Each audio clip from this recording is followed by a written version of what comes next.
గ్రామ ప్రజలకి శుభాది వందనాలు తెలియజేస్తున్నామండి.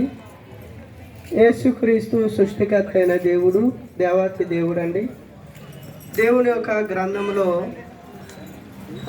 సిరియా దేశపు సైన్యాధిపతి అయిన నైమాన్ అనే ఒక ఆయన ఉన్నాడండి.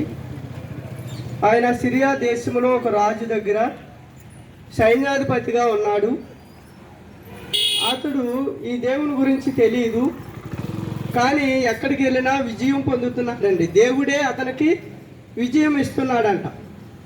అంటే అర్థం ఏంటంటే, ఈ దేవుని గురించి తెలియకపోయినా మనుషుల్లో మంచి మనసు కలిగిన వారు, నీతి కలిగిన వారు, దేవుని యొక్క నీతి న్యాయములు అనుసరించేవారు ఉన్నారండి లోకంలో.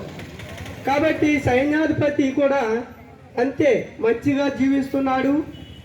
దేవుడికి అది నచ్చింది. ఎక్కడికి వెళ్ళినా విజయం ఇస్తున్నాడు. దేవుడు అతనికి సహాయం చేస్తున్నాడు. కానీ ఈ దేవుని గురించి తెలియదు. అలాంటి యొక్క నయమానికి ఒకరోజు కుష్ఠవ్యాధి వచ్చిందండి.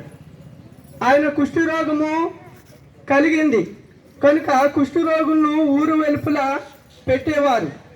ఆ పరిస్థితిలో కారణంగా అతను రోజు ఇంటికి వస్తూ యుద్ధానికి వెళ్తున్నాడు, విజయం పొందుతున్నాడు, సంతోషంగా ఉంటున్నాడు. కానీ సాయంత్రం ఇంటికి వచ్చేటప్పటికి చాలా దుఃఖంతో, బాధతో ఆ కుష్ఠవ్యాధిని బట్టి కుమిలిపోతూ ఉన్నాడు. అక్కడికి ఆ ఇంటిలో పరిచర్య చేయటానికి ఇశ్రాయేలు చిన్నది చెత్తగా తీసుకుని పోయారండి. ఆమె పని చేస్తుంది ఇంటిలో. ఈ దేవుని గురించి ఆమె యజమానురాలికి చెప్పింది, నా యజమానుడు ఈ యొక్క కుష్ఠవ్యాధి నుండి విడుదల పొందాలంటే మా దేశంలో దైవజనుడు ఉన్నాడు. ఆయన ప్రార్థన చేస్తే ఆ దైవజనుడు ద్వారా నా యజమానుడు కుష్ఠరోగం బాగుపడి ఈయన స్వస్థత ఉంటాడని విశ్వాసముతో ఆ బిడ్డ చెప్పిందండి. చిన్న కుమార్తె సాక్ష్యం ఇచ్చింది. కానీ అప్పటికే ఆ నయమాను ఒక దేశంలో ఉన్న ఎంతో మందికి, ఆ దేవుళ్ళకే కావచ్చు, డాక్టర్లే కావచ్చు, వైద్యులు అనేకమైన ప్రయత్నాలు చేశాడండి. కానీ ఏమాత్రం తగ్గలా. చాలా కుమిలిపోయాడు. చివరి ప్రయత్నం ఏదో ఈ చిన్నది చెప్తుంది కదా, ఆ ఇశ్రాయేలు దేశము దేవుడు గొప్ప దేవుడు, దైవజనుడు ఉన్నాడు, ప్రార్థన చేస్తే బాగుపడతానని చెప్తుంది అని రాజుగారికి చెప్పినప్పుడు రాజుగారు అనుమతి ఇచ్చి కొంత సైన్యాన్ని తనతో పాటు కావలసిన వస్తువులు వాహనాలని పంపించాడండి. ఇశ్రాయేల్ దేశం వచ్చాడు. దైవజనుడి దగ్గరకు వచ్చి నా పరిస్థితి ఇది, బాగు చేయయ్యా అంటే ఆ దైవజనుడు ఏమన్నాడంటే, యోర్దాను నది ఉంది, నదిలో 7 మార్లు స్నానం చేసి నువ్వు శుద్ధుడు కమ్ము ఎల్లుము అని దైవజనుడు చెప్పాడండి. అతనేమనుకున్నాడంటే, ఇగో నేను ఇంత లెక్క వచ్చాను, చేతులు వేసి నెత్తి మీద లేకపోతే ఈ పుణ్య మీద బాగు చేస్తాడనుకున్నాను. మా దేశంలో నదులు లేవా? మా దేశంలో ఇంతకంటే గొప్ప నదులు ఉన్నాయి, అందులో నేను శుద్ధుడు కాలేనా అన్నట్టుగా కోపగించుకుని వెళ్ళిపోతున్నాడండి. నేడు దినాన్ని ఎంతో మంది ఈ దేవుడు అంటే కోపం అర్థం చేసుకోరు. ఈ దేవుడు గొప్ప దేవుడు అండి. ఒకసారి ఆలోచించండి. ఎందుకంటే అందులో ఉన్న కూడా వెళ్ళిన ఒక వ్యక్తి సలహా ఇచ్చాడు మాటండి. ఏమన్నాడంటే అతను ఏం చెప్పాడు, ఏది బహుమానం అడగలేదు కదా, యోర్దాను నదిలో మునిగి వెళ్ళమన్నాడు, ఇది సులువే కదా అని సలహా ఇచ్చినప్పుడు నిజమే అని గబగబా వెళ్ళి యోర్దాను నదిలో మునిగినప్పుడు 6 మార్లు మునిగి లేస్తే ఏమీ లేదు, 7వ మారు పసిపిల్ల దేహం వలే అతను అయ్యాడంటండి. ఎంత గొప్ప దేవుడు అండి.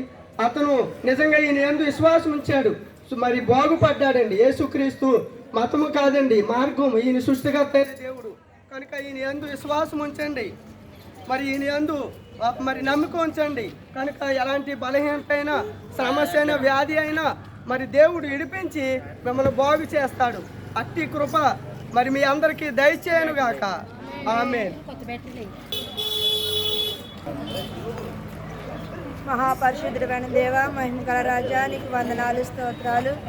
ఘనమైన వాడ, నీకు వందనాలు తండ్రి. దేవ ఇదిగా నాయన అయా, ఈ సాయంకాల సమయంలో ప్రభా నీ యొక్క మాటలు ప్రభా ప్రకటించడానికి తండ్రి నాయన అయా, ఈ గ్రామానికి నువ్వు నడిపించిన విధానానికి నీకు వందనాలు, స్తోత్రాలు ప్రభా. అయా, ఈ సాయంకాల సమయమందు ప్రభా అయ్యా ఈ గ్రామంలో నీ మాటలు అవసరమేమో తండ్రి దేవా నాయన. అందుకే ఈ జనాన్ని ప్రభు నీ ప్రజలు నడిపించినది నీ స్తోత్రాలు ప్రభా. అయ్యా ఇక్కడ ఉన్న మాటలు ప్రతి ఒక్క హృదయాల కలవరత దయచేయండి ప్రభా. ఏంటి ఈ క్రీస్తు ఎవరు, ఎందుకు వీళ్ళు ప్రకటిస్తున్నారు అనే ఒక ప్రశ్న వారి యొక్క హృదయంలో ప్రభా నాయన ఈ రాత్రి కదిలించమని అడుగుచున్నాం దేవా. స్తోత్రాలు. నేనే మార్గము, నేనే సత్యము, నేనే జీవమయ్యన్న తండ్రి.